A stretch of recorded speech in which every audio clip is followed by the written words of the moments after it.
Bienvenue dans votre magazine Jeunesse congolaise au travail, présenté par Wabinon Pierre Moulumba. Mandeko, c'est encore une fois de plus une journée noire pour notre pays, où les antivaleurs continuent à prendre les dessus sur les valeurs morales, les valeurs de l'intégrité, les valeurs de la transparence, etc. Jean-Marc Kabund vient d'être destitué de son poste de premier vice-président de l'Assemblée nationale par un vote organisé par le bureau de l'Assemblée nationale. 289 voix pour sa destitution, sa déchéance de ce poste, 15 contre, et 7 députés se sont abstenus sur un total de 315 députés qui étaient donc dans l'hémicycle. Nous sommes dans un état de droit où les interdictions de plus de 20 personnes est interdite.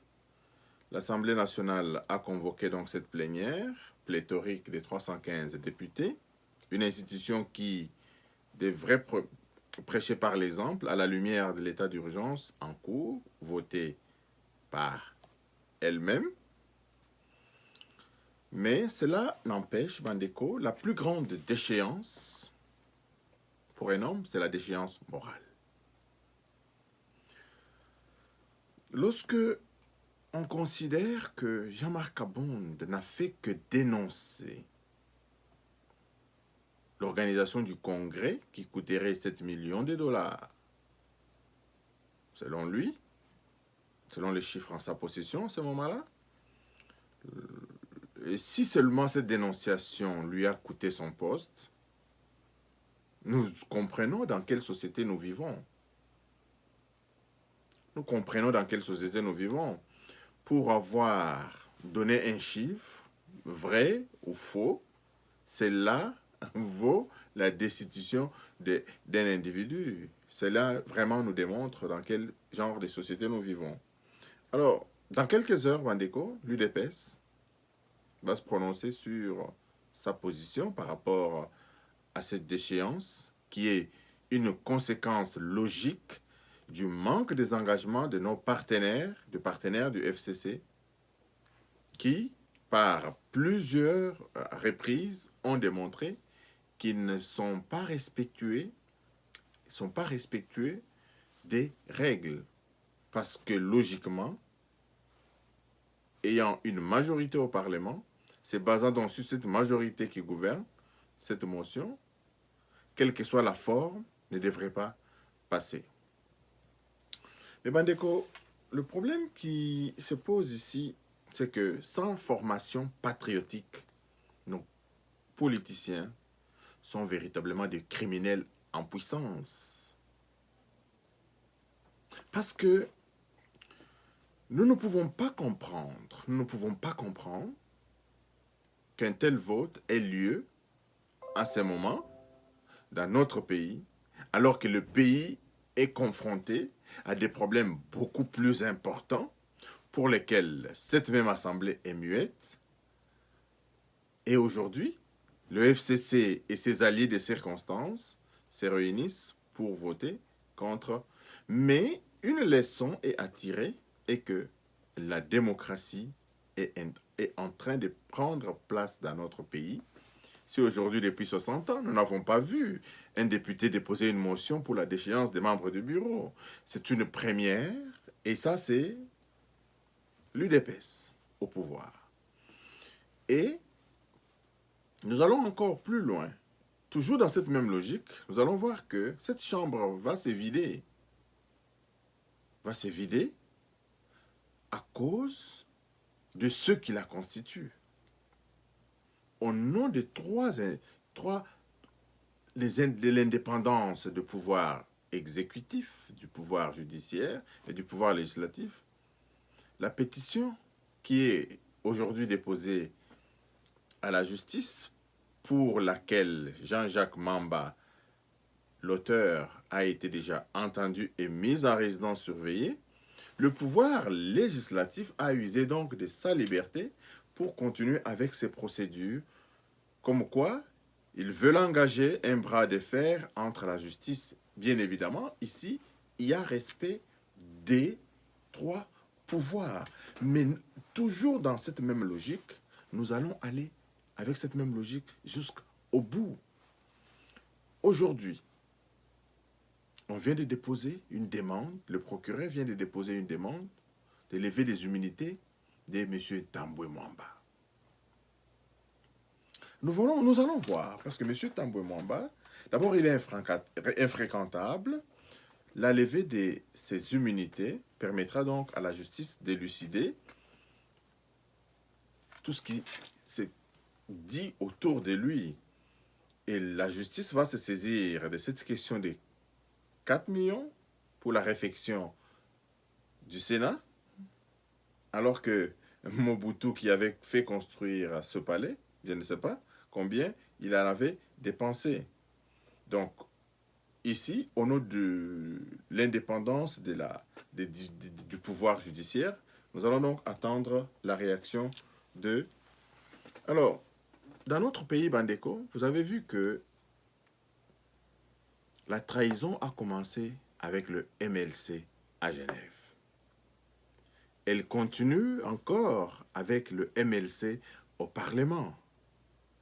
Jacques Njoli et je crois Mondolé, qui sont des fervents membres du MLC, qui ont soutenu le passage en force de cette pétition à l'Assemblée nationale, en dépit du fait que le député Tony Mwaba avait bel et bien expliqué, étant donné que cette pétition, l'affaire est en justice et que l'auteur même est en résidence surveillée, et qu'on devrait surseoir à cette question jusqu'à l'aboutissement des procédures judiciaires, mais personne ne l'a entendu et la procédure a continué son bonhomme de chemin. Donc, encore une fois, Bandeko, nous faisons cette émission pour faire comprendre aux hommes de paix et aux partisans du président de la République que la vigilance est de mise.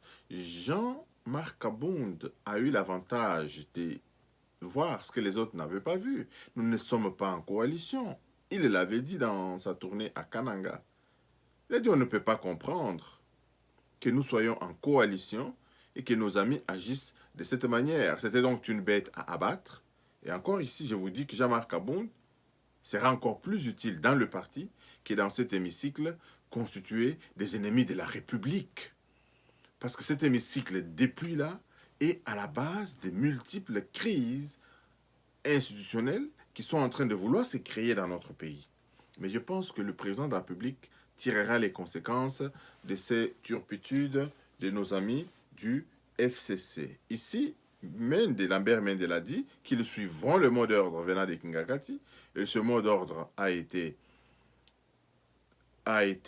suivi, et comme conséquence, donc c'est Kabila qui a donné l'ordre à ses députés de déchoir M.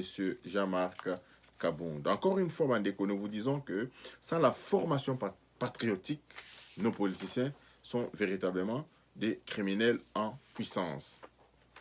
Alors, ici, je voudrais un peu vous expliquer les péripéties de ce qui a conduit à la déchéance de Jean-Marc Abound et comment les discussions se sont déroulées au sein de l'Assemblée nationale. Alors, il y a eu la première étape, c'est cette pétition de Jean-Jacques Mamba. La majorité FCC et ses alliés des circonstances se sont imposés numériquement en votant la résolution requérant la suspension de la détention ou de la poursuite du député national MLC Jean-Jacques Mamba Kabamba, poursuivi pour faux en écriture et usage des faux en procédure de flagrance par le parquet général près de la Cour des cassations. Ça, c'est la première étape. Et nos amis de l'UFCC, comme je viens de vous le dire, se sont réunis pour demander à la justice d'abandonner ses poursuites contre Jean-Jacques Mamba. Ici, la leçon à retenir est que personne ne donne plus des injonctions à personne. Les trois pouvoirs, ils ont demandé. On va voir ce que la justice va faire. Alors que dans le temps, vous vous souvenez, ça serait des coups de téléphone qui régleraient cette affaire. Mais ce n'est plus le cas. Ici, vive le président Félix-Antoine Tshisekedi, qui mordicus a dit qu'il ne crachera pas sur le combat de son père, qui est l'installation d'un véritable état de droit en République démocratique du Congo. Et on verra qui subsistera à cet état de droit. Parce que nous savons que nous avons été dirigés par des gens qui se sont trempés par multiples malversations et qui vivra verra. Quel effet aura donc cette résolution face à la justice du reste indépendante et suivant le principe de séparation des pouvoirs dans un état de droit? La question demeure. Nous attendons donc. C'est dans l'acte 2, avec le débat sur la pétition visant la déchéance de l'UDPS, qu'à Bond, la tension est montée d'un cran face à l'Assemblée nationale. L'UDPS, par l'entremise du député national Tony Mwaba,